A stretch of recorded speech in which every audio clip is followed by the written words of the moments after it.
சரண் Krishna YouTube சேனலுக்கு உங்களை அன்புடன் வரவேற்கின்றேன். பூஜை அறையில் பல்லி இருந்தால் என்ன பலன்? அதுவும் வெண்மை நிற பல்லிகள் இருந்தால் என்ன பலன்? கருமை நிற பல்லிகள் இருந்தால் என்ன பலன்? பல்லிகள் வீட்டில் அடிக்கடி குட்டி போட்டால் என்ன பலன்? பல்லிகளின் முட்டை உடைந்தால் என்ன பலன்? பல்லிகள் உங்கள் வீட்டில் இருந்தால் கட்டாயம் இந்த ஒரு பதிவை பார்க்க மறக்காதீர்கள். வாங்க இப்போ வீடியோக்குள்ளே போகலாம். நம்ம சேனலில் உள்ள வீடியோவை ஃபஸ்ட் டைம் நீங்கள் பார்க்குறீங்க அப்படின்னா மறக்காமல் நம்ம சேனலை சப்ஸ்கிரைப் பண்ணி வச்சுக்கோங்க. நம்ம சேனலில் தொடர்ந்து குலதெய்வ பதிவுகள், ஆன்மீக தகவல்கள் வந்து கொண்டே இருக்கும். வாங்க வீடியோக்குள்ளே போகலாம். வாஸ்து சாஸ்திரத்தின்படி பல்லிகள் பற்றின பல சுவாரஸ்யமான தகவல்கள் நம் முன்னோர்கள் நமக்காக கொடுத்திருக்கிறார்கள். அதன்படி பல்லிகள் பொதுவாக பூஜை அறையில் இருந்தால் உங்கள் குலதெய்வம் மற்றும் நல்ல சக்தி உங்கள் பூஜை அறையில் வாசம் செய்கின்றது அப்படிங்கிறத தெரிஞ்சுக்கலாம். அதுவும் வெண்மை நிற பல்லிகள் இருப்பது அந்த குலதெய்வத்தின் பரிபூர்ண அருள் உங்கள் பூஜை அறையில் இருக்கின்றது அப்படிங்கிறதையும் நீங்கள் தெரிஞ்சுக்கலாம்.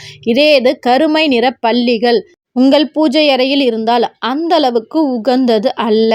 ஏன்னா கருமை நிற பல்லிகள் சித்தர்கள் மற்றும் முன்னோர்களின் அடையாளமாக பார்க்கப்படுகின்றது.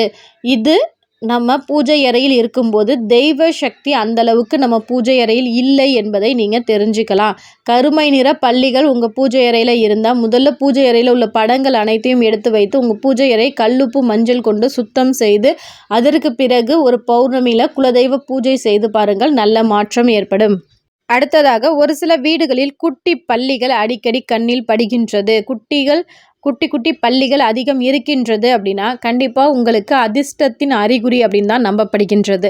அதுவும் மட்டும் இல்லை, குட்டி பல்லிகள் ஒரு வீட்டில் இருக்கின்றது அப்படின்னா அந்த வீட்டில் நிதி முன்னேற்றம் ஏற்படும், உங்களுக்கு பண வரவு அதிகம் இருக்கும், தீய சக்தி உங்களை விட்டு விலகுகின்றது, தெய்வ சக்தி உங்கள் வீட்டில் நிறைந்திருக்கின்றது அப்படிங்கிறதையும் நீங்கள் தாராளமாக தெரிஞ்சுக்கலாம். அதே போல் ஒரு சில வீடுகளில் பார்த்திங்கன்னா பல்லிகள் சண்டையிட்டு கொண்டே இருக்கும். இது போல் பல்லிகள் சண்டையிடுகின்றது அப்படின்னா உறவினர்களுக்கு இடையில் சண்டை வருவதற்கான வாய்ப்புகள் அதிகம் இருக்கும். சற்று கவனமாக எதிலும் இருக்க வேண்டும் அப்படிங்கிறதையும் இந்த பல்லிகள் நமக்கு உணர்த்துகின்றன. இதே போல் ஒரு சில வீடுகள்லாம் பார்த்திங்கன்னா பல்லி முட்டைகள் அங்கங்கே இருந்திருக்கும். நம்ம சுத்தம் பண்ணும்போது தெரியாமல் அந்த முட்டைகள் உடைந்துரும்.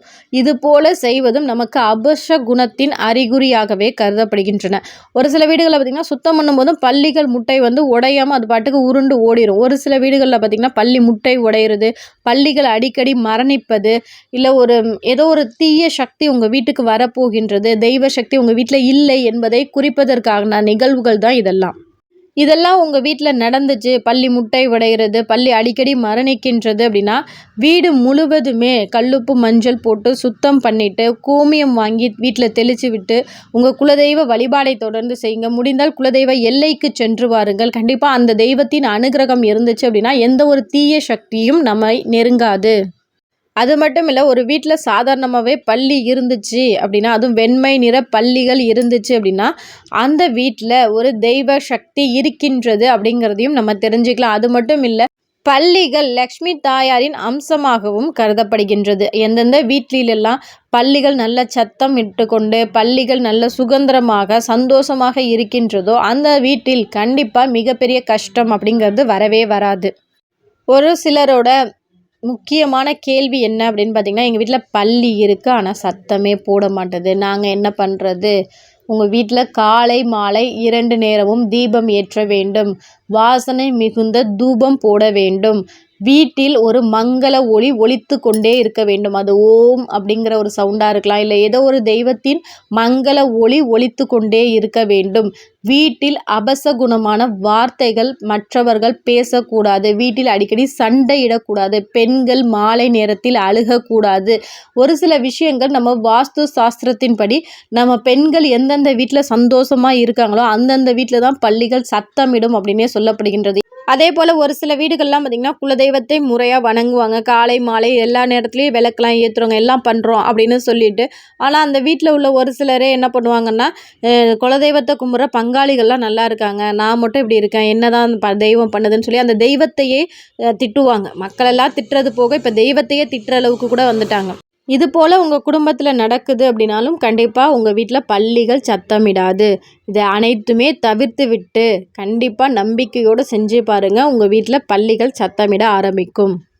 ஒரு சில வீடுகளில் பள்ளியெல்லாம் நல்லா தாங்க சத்தம் போட்டுட்டு இருந்தது. திடீர்னு பள்ளிகள் சத்தம் போடலை, பள்ளிகள் திடீர்னு இறந்து போயிடுது.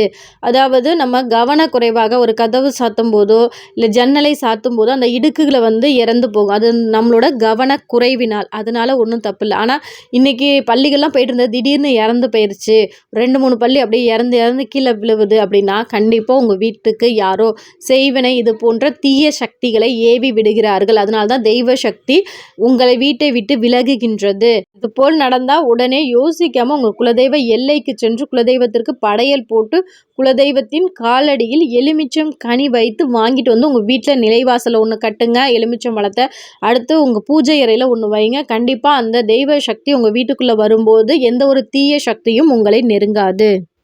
மேலும் பள்ளிகளை பற்றின உங்களுக்கு வேறு ஏதேனும் சந்தேகம் இருந்துச்சு அப்படின்னா மறக்காமல் கமெண்ட் பண்ணுங்கள். அதற்கான தெளிவான விளக்கமும் உங்களுக்கு கமெண்ட்ஸ்லேயே அளிக்கப்படும். நிறைய பேருக்கு ஒரே கேள்வி தான் வருது அப்படின்னா அதற்கான சந்தேகங்களுக்கான விளக்கம் வீடியோவாகவே நான் பதிவிடுறேன். கண்டிப்பாக இந்த வீடியோ உங்களுக்கு பயனுள்ளதாக இருக்கும் என்ற நம்பிக்கையில் மற்றொரு வீடியோவில் சந்திக்கிறேன். இந்த வீடியோ உங்களுக்கு பிடிச்சிருந்தால் லைக் பண்ணுங்கள், ஷேர் பண்ணுங்கள், மறக்காமல் சப்ஸ்கிரைப் பண்ணுங்கள். இது உங்கள் சரண் கிருஷ்ணா யூடியூப் சேனல். நன்றி, வணக்கம்.